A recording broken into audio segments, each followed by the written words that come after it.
नमस्कार दोस्तों, आज पितृपक्ष की कथा लेके आई हूँ, आप सब जरूर सुनिए। किसी राज्य में एक साहूकार और उसकी पत्नी दो बच्चे सहित राज्य करते थे। उसकी एक बहन थी जिसके पति का देहांत हो गया था। वो आके अपने भाई के पास ही रहती थी। उसका भी दो लड़का था, दो बेटा था। भाई अपने बहन से बहुत प्यार करता था। जब भी खाना खाने बैठता था अपने बहन और भांजे को लेकर खाना खाता था। तो ऐसे ऐसे दिन बीतते गए, हंसी खुशी वो लोग राज्य कर रहे थे। ननद को भाभी को ननद थोड़ा भी सुहाती नहीं थी। वो उसको पसंद नहीं करती थी। जब भी देखती थी कि उसका भाई उसके साथ नहीं है, उन तीनों लोग को काम पे लगा देती थी। कैसे भी करते करते दिन बीतते गए। एक दिन ऐसे पितृपक्ष आ गया तो भाई बोला कि देखो, हम जा रहे हैं श्राद्ध करने पितरन लोग को गया जी, तुम मेरे बहन और भांजे का ध्यान रखना। बोले ठीक है। तो बहन से और भांजे से बहुत काम कराती थी और पेट भर भोजन भी नहीं देती थी। एक दिन ऐसे हुआ कि घर से निकाल दिया। बोली तुम दोनों जाओ, जो गांव के पीछे खेत है उसके बगल कुटिया है, वहीं अपना रहना। तो बहन अपने बच्चे के साथ लेके वहीं चली गई। बोली काम करने के समय तुम आ जाना, तुम और तुम्हारा लड़का दोनों। आती थी, खेत का भी काम करती थी, घर में खाना बनाती थी। इसके बाद जो बचा खुचा खाना होता था अपने बच्चे के लिए लेके चल जाती थी। ऐसे ऐसे दिन बीत रहा था। तो दोनों अपना रूखा सूखा जो बचता था खाते पीते थे। एक दिन ऐसे रोने लगी कि भैया तुम कब आओगे। देखते देखते वो भी दिन आ गया। फिर इसकी बहन गई अपने भाभी के घर, काम करती थी और जो बचा खुचा खाना होता था दे देती थी। तो 2 दिन से वो भी नहीं दे रही थी। बाद में अपने लड़के के साथ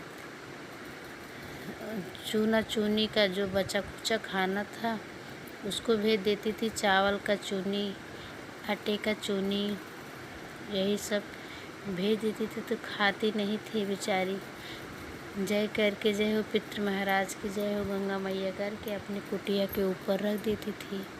बोली पितृ महाराज आके ग्रहण कीजिए और मेरा दुख काटिए। ऐसे करके रखती जाती थी। तो एक दिन पितृ देवता बोले बेचारी के पास कुछ है नहीं, इसको कुछ दे दे ताकि ये भी अपने पितृ लोक का अच्छा से पूजन करे। एक दिन भगवान उसका कुटिया महल बना दिए और धन धान से भरपूर कर दिए। तो देखी कि आज भगवान हम लोग का अच्छा दिन लौटा दिए। हंसी खुशी से रहने लगी। फिर वह अपने भाभी के घर काम करने भी नहीं गई। भाभी आके देखी कि तू काम करने क्यों नहीं आ रही है। तो बोली भगवान हमको सब कुछ दे दिए हैं, हम कैसे काम करने अब नहीं आएंगे कल से। तो ऐसे करते करते एक दिन पितृपक्ष बीतने वाला था। उसका स्वामी श्राद्ध करके लौटा। जैसे घर के आंगन में पहुंचा, घर के आंगन में बहुत कीचड़ था। तो बोली ये क्या है। तो बोला कि तुम्हारे भगना और तुम्हारी बहन का पैर रोज़ हम दूध से धोते थे, उसी का कीचड़ है। तो बोले वो लोग कहाँ है। बोले वो लोग कहीं गए हैं घूमने टहलने, अपना भी आते होंगे। तो भाई निकल गया गांव में के बगल जो खेत था वहाँ गया। तो कुटिया उसका महल बन गया था। देखा उसकी बहन अपना हंसी खुशी से बच्चे के साथ रह रही थी। तो पूछने लगा बहन तुम यहाँ क्यों। तो बताई कि भैया जब आप नहीं थे तो भाभी हमसे बहुत काम कराती थी, हम पितृ लोग को खाना भी नहीं निकाल सकते थे। भाभी हमको रूखा सूखा खाने का बचा खुचा चूनी वही दे देती थी, हम खाते नहीं थे, वही रख देते थे। पितृ महाराज और गंगा मैया की कृपा से आज मेरे घर में सब कुछ भर गया, धन धान्य से भरपूर हो गया। तो उसका भाई सब बात पहले वाला सुना और अपनी पत्नी से आके पूछने लगा। तो उसको बहुत डांटा फटकारा। उसकी पत्नी माफ़ी मांगे। सब आके बहन के घर, भाई भतीजा भौजाई सब आके अपनी बहन के घर राज करने लगा। और इस प्रकार से किसी भी भाभी लोग को ऐसा नहीं करना चाहिए।